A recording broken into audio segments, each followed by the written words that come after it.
Well, hi everyone, Knopf here, and I'm thrilled to introduce you to Katie Macklin. She's with the Alzheimer's Association, the Delaware Valley Chapter, is that right? Yes, correct. And wanted to have an opportunity for her to speak with you, tell about some of the good work that they're doing here in Delaware. And first off, I just wanted to mention to Katie and to everybody why I'm so involved in this and why it means so much to me. My mother passed from this disease last year, and this is one of those diseases where it's just like everything else. When you hear about it, until it happens to you, it's just not real. I always felt like this kind of thing happens to other people, and your perception of Alzheimer's is that people just kind of forget things. Oh, I lost my keys, or I can't remember this, or I can't remember that, or they ask the same question over and over, and you expect it to be somebody in their 90s or whatever. Well, this started happening to my mom when she was like 70. And it started off that way, where she would ask us the same question over and over, or tell us the same thing. She had little sayings, and she would say them over and over and over again. But it then becomes so debilitating. They get to the point where my mom at the end couldn't even talk anymore. She could say maybe one word or two words. If you brought her food, she didn't know what she was eating. You could literally give her a chicken leg, and she didn't know it was a chicken leg. And it gets even worse than that. They just don't know how to use the restroom anymore, and it's just the indignity of this disease and the debilitating quality of it. But it's not even just that. It's the effect on the family. And even families. My mom and dad did well in business, and they saved their money, and they invested, and they had what would be considered in good shape. But just the care that it takes, you start looking for, when it got to the point where my father couldn't care for my mother anymore, and it was such an emotional time because he's such a proud guy, and the last year of her life that he simply could not care for her anymore, and you start looking at the dollars of what it takes to take care of him. I mean, we're talking at least $7,000. That's probably on the low end. And so, $7,000, that's $84,000 a year. If your loved one lives in that situation for 9-10 years, I mean, you could almost burn through $1 million if you had it. Absolutely. So, I really want to be involved in this and try to help out any way that I can. And I wanted to hear a little bit from you, maybe some hopeful words. Sure. What kind of work are you guys doing? And tell me, what the real impact of Alzheimer's is for our community, and kind of what the mission statement for your organization is, and so forth. Yeah, absolutely. I mean, Saul, I think you hit on a number of really important points in that this is a very heartbreaking, devastating disease. We refer to Alzheimer's as the ultimate thief, the thief of memories, the thief of independence, and ultimately the thief of life. Because right now with Alzheimer's, unfortunately, there are no survivors of Alzheimer's disease. It robs spouses of their lifetime companions and children of their parents and grandparents. This is a truly heartbreaking disease, and it not only affects those who have it, but also significantly affects the families and the care partners. It exacts a significant financial, physical, and emotional toll on the family members and friends who often provide the round-the-clock, 24-hour care. Yep. And that's nothing compared to the human toll of Alzheimer's. Watching your loved ones slowly pass away, slowly, we refer to as the long goodbye, because it can take many years for the disease to progress from moment of diagnosis until end of life. But certainly, this disease has a huge impact on our community. So it isn't only affecting even the families; it's even broader and bigger than that. Alzheimer's, we estimate that there are over 5 million Americans who currently have Alzheimer's disease, and just this year in 2014, another American will develop Alzheimer's every 67 seconds. We estimate that if we don't find a cure, new treatments, or ways to prevent Alzheimer's, by mid-century, it'll be every 33 seconds that another American develops Alzheimer's. And by mid-century, if we don't find a cure by then, there'll be 28 million baby boomers who will have developed Alzheimer's. But again, it doesn't only affect those who have it. So you think about huge numbers of people who are developing this disease, Right. multiply that by 2, 3 caregivers who are significantly impacted as well. This is also a very expensive disease to our country. It's estimated that Alzheimer's will cost American society just this year, in 2015 alone, $226 billion. So this disease is bankrupting our federal or state budgets as well as family budgets because it is such an expensive disease. But we at the Alzheimer's Association see ourselves as the Center for Help and Hope. We offer an array of programs and services to support those in our community who are impacted by Alzheimer's, ranging from our helpline, which is available 24 hours a day, 7 days a week, because we know caring for a loved one with Alzheimer's can literally be a 24-hour job. Yeah, it really and even is. if it's at 3 o'clock in the morning and your loved one's been up all night long, and you might be a caregiver who has to go to work the next day, or may have young children at home that you're also providing care to, and you just might need someone to talk to, that supportive listener. And if you call our helpline, there will be that supportive listener on the other end of the line. All right, we'll post that helpline for everybody as Yes, well. that would be because great. the thing that my parents were in Florida, and they had they were snowbirds for several years, and then they were like, let's just stay down here, and it was great. But then all of a sudden when this happened, my brother and my sister and I are all up here in Delaware, and we're all very busy with businesses and things like that, and we just not in position to go down and help my dad out. Sure. And there were times when he just didn't know where to turn, and too proud to ask anybody to help, Yeah.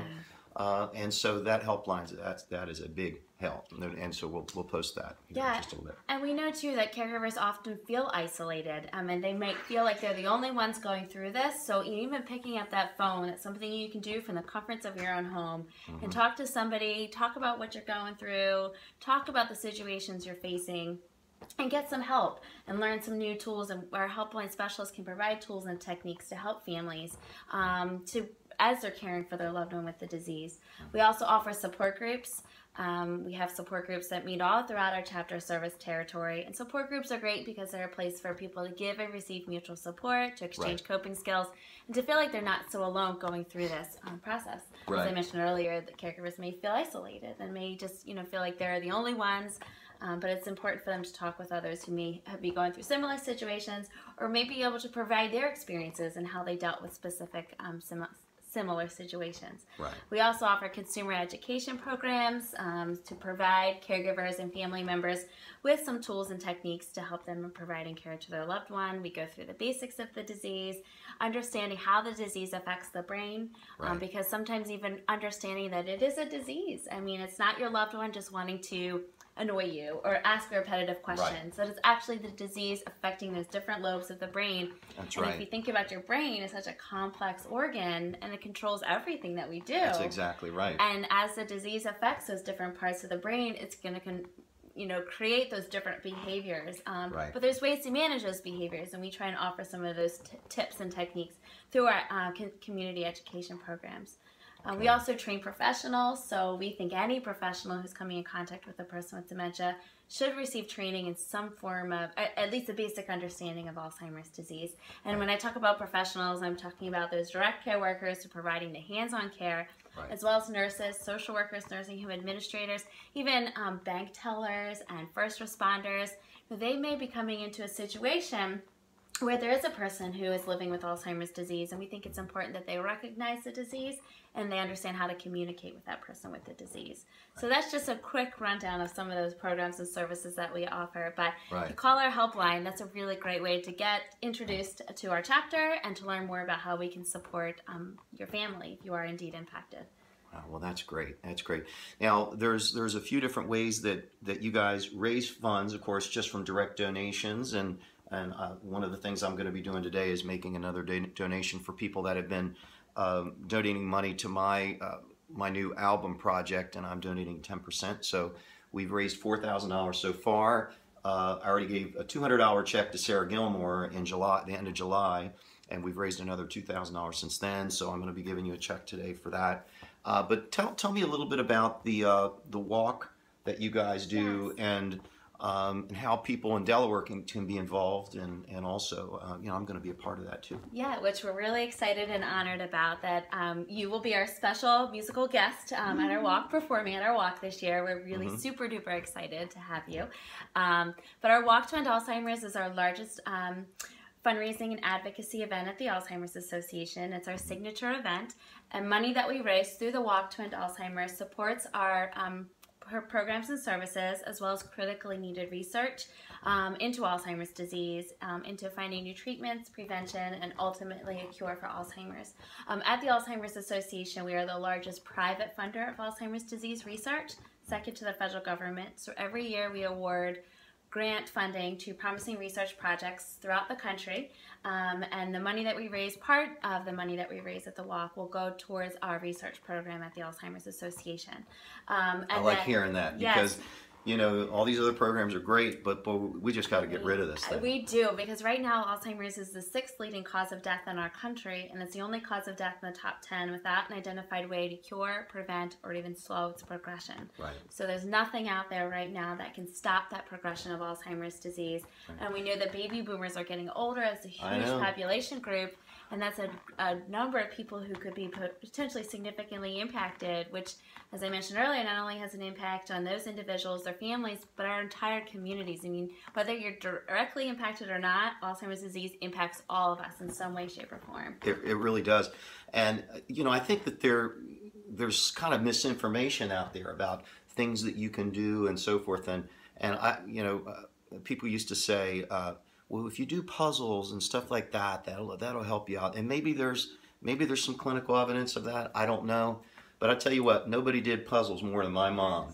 Every morning, my mom had puzzles out, and she didn't do those easy puzzles. She did those puzzles where I would pick it up, you know, when I was visiting, and I would say, "Oh my God, I can't get one of these, not one of them." Right. And so my mom was a very sharp lady, and also, you know, we grew up at a time when there was no cell phones. There was no auto dial on your phone or whatever, and we had a running joke in our house that there were 2 ways you could figure out what the telephone number was somewhere. It was to look in the phone book or ask my mom. I mean, my mom was literally the phone book, and she knew everybody's number. She had a tremendous memory, and this just robbed her of that, of all her dignity. I mean, unfortunately, with Alzheimer's disease, although, you know, research has shown there's some things that you can do that may help protect your brain cells as you age, it's not a safeguard against developing Alzheimer's. And Alzheimer's doesn't discriminate. Unfortunately, you know, we have your mom, someone as sharp as your mom, unfortunately developing the disease. We have presidents, authors, you know, famous athletes. We work with families who's one young woman that we work with a lot and who does a lot of outreach for us. Her dad developed younger onset Alzheimer's in his early 50s, and he has his PhD in chemical engineering. He has, you know, several patents to his name. We've got, you know, marathoners who hold marathon records who have been, you know, physically active their entire life, still developing Alzheimer's. That's right. It doesn't discriminate, you know, unfortunately. And so research is critically needed. And unfortunately, at the federal government, research for Alzheimer's disease is woefully underfunded. So that's a big part of what we do in terms of our awareness building, is to advocate for more federal funding for Alzheimer's disease research. We communicate with our elected officials. We encourage our constituents to use their voice, to talk with our members of Congress, to talk with their legislators, to increase that funding for Alzheimer's disease research, so that we can get to a point where we have new treatments, prevention, and ultimately our goal is a cure and to live in a world without Alzheimer's disease. Yeah. Well, Katie, thank you so much. I mean, so ways that you can donate money. You can actually go to alz.com, or it's ALZ. If you go to alz.org/DELVAL, and that's our Delaware Valley Chapter website. And if you want to participate in our walk is October 3rd in Rehoboth. And we also have another walk on October 17th in Wilmington. Oh, okay. October 3rd, Grove Park in Rehoboth. Walk is a really great way to support the cause. It's really powerful and impactful to see all these families coming out to support the cause, all coming out for the same reason, to fight Alzheimer's and to get us to that point where we're ending this disease. It's a fun day. We want it to be hopeful, because we know Alzheimer's is already a heartbreaking, devastating disease. Right. But we want our walk to be hopeful. We're walking for a purpose, and that's to end Alzheimer's. And so we really strive to get that message across and out there. Well, that's wonderful. So you can go to the website. We'll post that here in the information section, and we could do one of the walks with us. Also, if you'd still like to donate money to my project, my Rehoboth Beach album project, we'll go ahead and put a link there for you to go there and donate. 10% of those funds are going to the Alzheimer's Association. Katie, here's a check for $200. Thank you so much. Thank you so much for spending time with us today. We are so grateful and appreciative. Thank you. Thank you, guys. Have a great day.